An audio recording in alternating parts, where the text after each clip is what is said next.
I want to show you a number that stopped me cold when I first ran the math myself. $35.5 trillion. That is what gold is worth today. Every ounce of gold ever mined in human history, from the pharaohs of ancient Egypt to the Fort Knox vaults of the United States government, valued at today's market price equals $35.5 trillion. That is the mountain. That is what XRP would have to climb to beat gold by 2035. And the mainstream financial media ran the numbers this week and said, impossible. Motley Fool published the analysis on March 12, 2026. Their conclusion was blunt. For XRP to match gold, the coin would need to appreciate roughly 430 times from its current price near $1.35. That is implying it would reach a price of about $580 per coin. There is quite simply no way for such growth to occur between now and 2035, even under a best-case scenario, $580 by 2035. Impossible, according to Motley Fool. But here's what Motley Fool calculated, and here's what Motley Fool completely missed.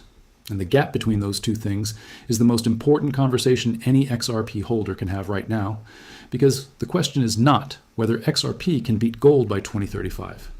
The real question, the one that actually matters for your portfolio, is this. If XRP does even a fraction of what the most conservative institutional analysis says it can do between now and 2035, what does that mean for the money you have in it today? Stay with me, because the math on the realistic scenario is more shocking than the math on the impossible one. Let us start with what the bears are saying, because responsible analysis starts with the strongest version of the argument against your position, not the weakest one. Motley Fool's analysis is factually correct in its core calculation. XRP's current market cap is approximately $84 billion. Gold's market cap is $35.5 trillion. That is a gap of 422 times. At current circulating supply of 61.2 billion tokens, XRP would need to reach approximately $580 per token to match gold's market cap today. Assuming gold's price stays exactly where it is, and XRP's supply does not change. That gap is real. The math is accurate. And anyone who tells you that XRP is going to $580 by 2035 is not doing analysis. They are doing fan fiction. But here is what the Motley Fool analysis, and every other piece of mainstream coverage on this topic, is getting fundamentally wrong about how to frame this question for an investor in 2026. The question is not whether XRP's market cap can match gold's market cap by 2035. The question is whether XRP's adoption trajectory over the next 9 years creates a return that beats gold's return over that same period. And those are not the same question. They are not even close to the same question. And confusing them is costing retail investors clarity they desperately need right now. Here's the historical performance picture that makes this crystal clear.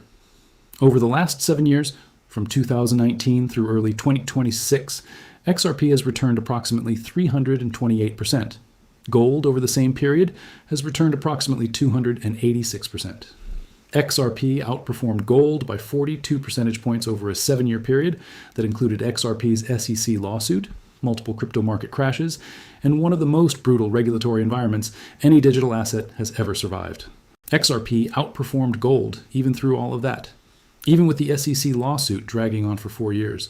Even through the 2022 crypto winter that took XRP below 40 cents. Even through the May 2021 crash that wiped 60% off crypto markets in 6 weeks. Even through the FTX collapse in November 2022 that created contagion across every digital asset. Through all of it, XRP outperformed gold over 7 years.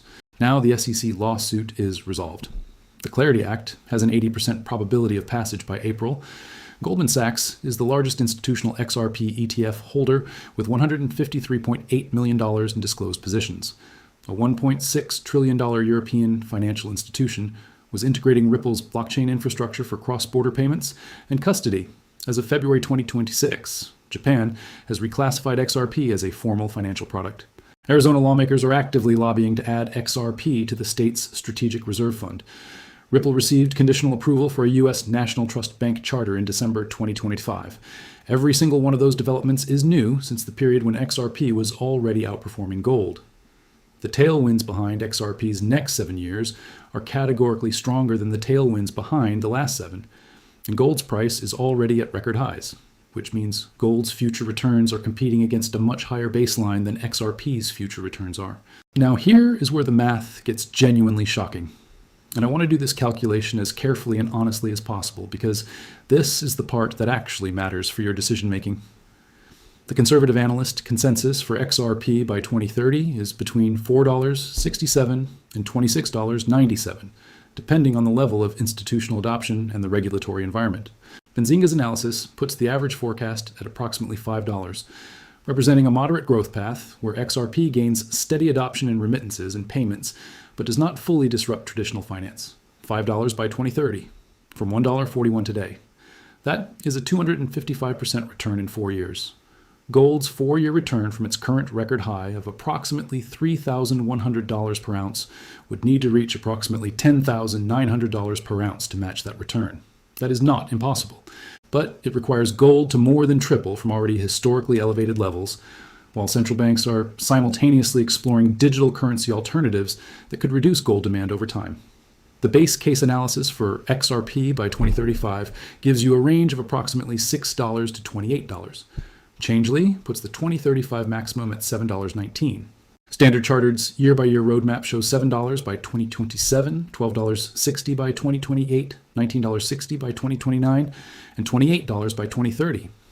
If Standard Chartered's 2030 target is even directionally correct, not exactly correct, just directionally correct, XRP at $28 from today's $1.41 represents a 1,885% return.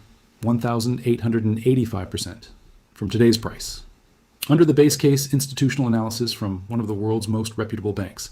Now here is the comparison that nobody is making in the mainstream coverage. For gold to generate a 1,885% return from its current price of $3,100 per ounce, it would need to reach approximately $61,000 per ounce. Gold has never in its entire history generated that kind of return in any 9-year period. Not once. Not during the 1970s inflation crisis. Not during the 2008 financial crisis. Not during the post-COVID money printing explosion. Gold's best ever 9-year return was approximately 700% from 1971 to 1980, during the most severe inflation crisis in American history. XRP's base case by 2030 already exceeds gold's best ever 9-year historical return. On Standard Chartered's numbers, which are not the bull case, they are the institutional base case from a bank that manages over $900 billion in assets. XRP does not need to beat gold's market cap to beat gold as an investment. It just needs to do what the institutional analysis says it is positioned to do over the next 9 years. But here is where the question gets even more interesting. And this is the part that the community has been discussing at a level of detail that most mainstream coverage has not caught up with yet. There is a scenario, not the base case, not the mainstream projection, but a scenario that specific institutional and on-chain analysts have built a serious technical case for, where XRP's adoption trajectory between now and 2035 is not gradual at all, where the cross-border payment market penetration happens in a compressed time frame driven by regulatory clarity, CBDC bridge currency designation, and the ISO 20022 messaging standard that is reshaping how banks communicate payment data globally. Ripple's own target is to capture 14% of SWIFT's $150 trillion market by 2030. 14% of $150 trillion is $21 trillion in annual payment flow, potentially running through XRP's on-demand liquidity infrastructure. If that scenario materializes, even partially, the demand for XRP as the bridge currency in those corridors creates buying pressure that standard price models built on current adoption rates cannot fully capture. CBDC development adds another layer to this. Central bank digital currencies are being developed by over 130 countries right now. The technical challenge for CBDC systems is interoperability. How does a Chinese digital yuan transact with a Brazilian digital real, with a Nigerian digital naira, with a European digital euro? XRP was designed from its first line of code to solve exactly this interoperability problem. It is the bridge, the neutral asset, the thing in the middle that neither the Chinese government nor the Brazilian government needs to trust in the way they would need to trust each other's currency. If XRP becomes the de facto bridge asset for CBDC interoperability, even partially, even for a subset of the 130 countries developing digital currencies, the demand scenario for XRP by 2035 is not a number that any current price model is accurately pricing in. The market is not pricing in CBDC bridge adoption. It is not pricing in full Clarity Act passage and its downstream effects on pension fund and sovereign wealth fund allocation. It is not pricing in Japan's FIEA reclassification, unlocking the full institutional investor universe in the world's third largest economy. These are the upside scenarios above the base case, and they are the scenarios where the comparison to gold becomes genuinely interesting, Not because XRP's market cap matches gold's, but because XRP's return over the next 9 years makes gold's return look like what it has always been for the last 20 years. Slow, safe, reliable, and nowhere near what a well-positioned digital asset with genuine institutional adoption tailwinds can generate. Now let us be completely honest about the bear case, because it is real and it deserves more than a dismissal. The bear case for XRP relative to gold over the next 9 years is straightforward. Gold's tailwinds are structural and accelerating. Central banks have been net buyers of gold for years, and global uncertainty, geopolitical conflict, debt crisis pressure, currency debasement, is primed to continue forcing gold's price higher. Stablecoins and CBDCs could reduce the demand for XRP as a bridge currency. If banks and governments decide they prefer dollar-pegged solutions over a floating-price digital asset for cross-border settlement, competition from Stellar, from new Swift blockchain initiatives, from USDC-based payment infrastructure could erode XRP's market share in corridors where it currently operates. And the XRP ledger generated only $461 in chain revenue in a single 24-hour period as of March 9th, a number that is nowhere near what would be needed to justify a market cap that competes with gold's $35.5 trillion. These are real structural challenges. Any honest analysis includes them. XRP's fee model, designed to be nearly free, creates a paradox where its greatest competitive advantage as a payment system creates a ceiling on the revenue-based valuation models that institutional analysts use for traditional assets. But here is the final thought that ties all of this together, and it is the most important one. You do not need to believe that XRP beats gold's total market cap by 2035 to believe that XRP is a better investment than gold between now and 2035. You need to believe one thing. You need to believe that XRP's adoption trajectory over the next 9 years produces a percentage return that exceeds gold's percentage return over the same period.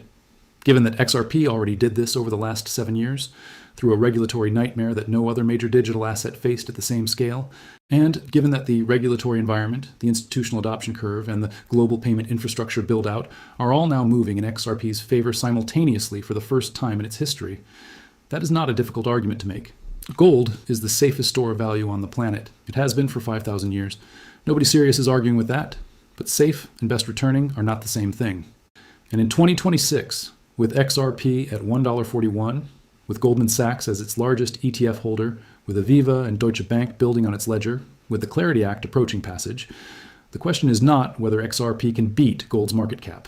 The question is whether XRP can beat gold's return.